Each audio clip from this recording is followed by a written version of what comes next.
दोस्तों, स्वागत है मेरे डेली ब्लॉग में। मैं हूं आपकी अपनी दिव्या मिश्रा। आप लोग मुझे ना लाइक करते हैं ना मुझे आप लोग सब्सक्राइब करते हैं, पर फिर भी कोई बात नहीं, मैं डेली ब्लॉग बनाती रहूंगी। ये मैं अभी खड़ी हुई हूं अपने फर्स्ट रूम में, जिसको हम लोग ड्राइंग रूम बोलते हैं, आप सभी लोग बोलते हैं ड्राइंग रूम। ये मेरा बेटा बैठा हुआ है, परंतु मेरा बेटा आता नहीं है कैमरे में। देखो नहीं कह रहा, मैं नहीं आऊँगा करके। आप लोगों को आवाज़ सुनाई पड़ी होगी।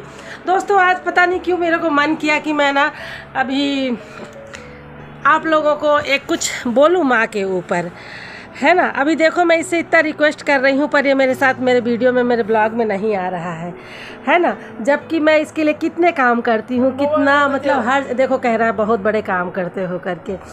पर मैं बोलूँगी वो मेरी लाइनें खुद की नहीं है, कहीं से पाई हूँ, पर मुझे अच्छा लगा तो मैं आप लोगों को शेयर कर रही हूँ। और ब्लॉग में क्या दिखाती, ये मेरा घर है, ये मेरा बेडरूम है, ये मेरा ये है, तो कितनी बार आप लोगों को दिखाऊं। तो मुझे लगा कि आज मैं ब्लॉग में आपको माँ के बारे में कुछ बोलती हूँ करके। और मेरी माँ ख़त्म हो गई हैं, एक्सपायर हो गई हैं, तो बहुत याद आती है हमेशा मेरी माँ को। तो दोस्तों, मुझे कुछ लाइनें मिली थी जिसके बारे में मैं आपको बोलती हूँ कि उसने खुद को खोकर मुझ में एक नया आकार लिया है। उसने खुद को खोकर मुझ में एक नया आकार लिया है। धरती अंबर आग हवा जल, धरती अंबर आग हवा जल, जैसी ही सच्चाई अम्मा, जैसी ही सच्चाई अम्मा। दोस्तों, हमारी जो माँ होती है ना, वो मतलब अपने बच्चों में ही अपना पूरा आकार को उसी में ही डाल देती हैं। मतलब उनका खुद का अपनी कोई पर्सनालिटी नहीं रह जाती, कोई अपना व्यक्तित्व नहीं रह जाता। वो कहलाती हैं, जैसे मैं कहलाऊंगी, मैं शिवांश की मम्मी हूँ, शिवांशी की मम्मी हूँ, तो उनका जो आकार है ना अपने बच्चों के आकार में ही समाहित हो जाता है।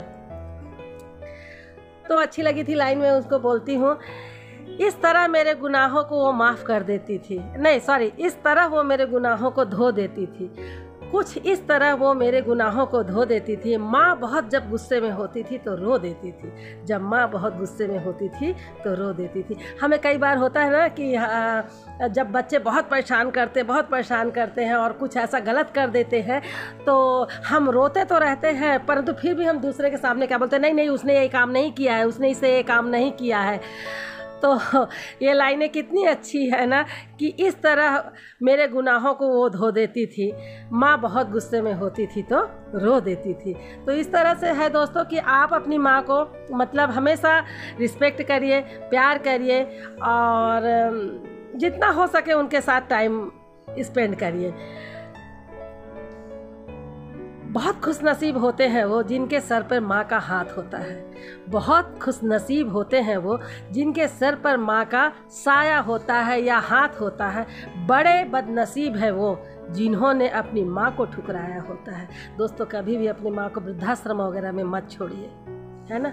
मैंने पिछले साल इन्हीं दिनों में मैं गई थी एक वृद्धाश्रम में, तो वहाँ पे 20,000 रुपये पर मंथ दे रहे हैं बच्चे, पर अपने साथ रखने के लिए नहीं तैयार हैं वो लोग। अपने साथ वो लोग कहते हैं नहीं रखें। जब पैसा दे सकते हो तो क्या माँ को नहीं रख सकते, अपने पिता को नहीं रख सकते? तो कि घर में जीने रिश्ते मैंने लाखों बार उधरते देखे, लाखों बार उधरते देखे, चुपके चुपके कर देती थी, जाने कब तुर पाई अम्मा, जाने कब तुर पाई अम्मा। ऐसा होता है दोस्तों कभी कभी कि बहन भाइयों के बीच में, या कि बेटे का बाप से, बाप का बेटे से, ऐसा मतलब कुछ रिलेशन होता है जो बिगड़ जाता है, और हम एक दूसरे के बारे में गलत सोचने लग जाते हैं, और ऐसा लगता है कि नहीं ये हमारे अपोजिट है। पर माँ एक ऐसी होती है, एक माँ ऐसा पुल बनती है, एक ऐसा साधन बनती है जो उस रिश्ते को कब तुरपाई कर देती है, कब एक दूसरे की मिसअंडरस्टैंडिंग को सही कर देती है, और फिर से वही संबंध स्मूथली चलने लग जाते हैं। तो माँ जो हमारी होती है ना दोस्तों, वो इस प्रकार की होती है। तो यही कुछ लाइनें थी दोस्तों जो मुझे बहुत अच्छी लगी, तो मैं आप लोगों के लिए शेयर करने आई थी। देखो कितना दुष्ट है मेरा लड़का, कि मैं जो लाइनें आप लोगों के लिए लेके आई थी उसको बार बार ना इधर उधर कर दे रहा, मैं बोल नहीं पा रही हूँ आप लोगों के लिए। पर मैं माँ हूँ ना, मैं माँ के बारे में ही बोल रही हूँ ना अभी, इसलिए। और उसके लबों पर उसके लबों पे उसके कभी बद्दुआ नहीं होती, लबों पे उसके कभी बद्दुआ नहीं होती।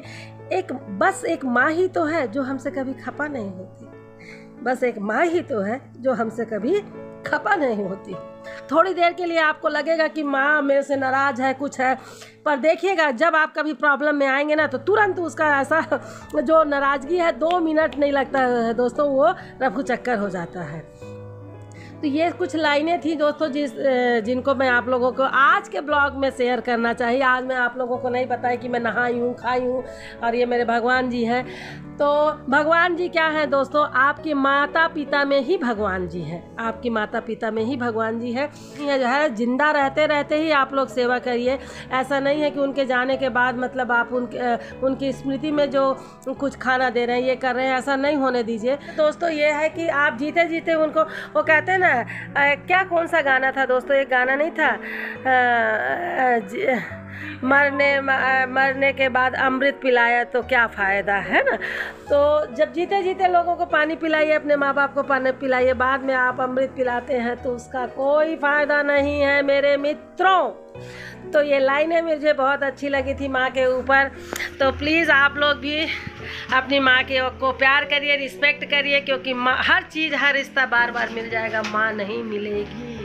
पर देखो मेरा दुष्ट लड़का यहीं पे सुन रहा है, ये मेरा दुष्ट लड़का यहीं पे सुन रहा है, पर उसका कोई असर उसके ऊपर नहीं होगा। छोटा है अभी, खैर वो बड़ा होगा ना तो फिर वो भी सीख जाएगा करके। देखो कैसा चिल्ला रहा है, क्या है क्या है। तो दोस्तों ये ब्लॉग मेरी यदि अच्छी लगी हो तो प्लीज़ आप मेरे यूट्यूब चैनल को लाइक सब्सक्राइब कर दीजिएगा। और यदि आप लोग मेरे मोटिवेशनल वीडियो या फिर कॉमेडी वीडियो आप लोग चाहते हैं, इसी ब्लॉग के अंदर ही तो मैं बना दूंगी, क्योंकि मुझे थोड़ा सा ना हंसी मजाक करने वाला वीडियो बहुत अच्छा लगता है। यदि आपको अच्छा लगे तो आप कमेंट करके प्लीज़ बताइएगा। मेरे यूट्यूब को लाइक सब्सक्राइब कर दीजिएगा। जय हिंद, जय भारत।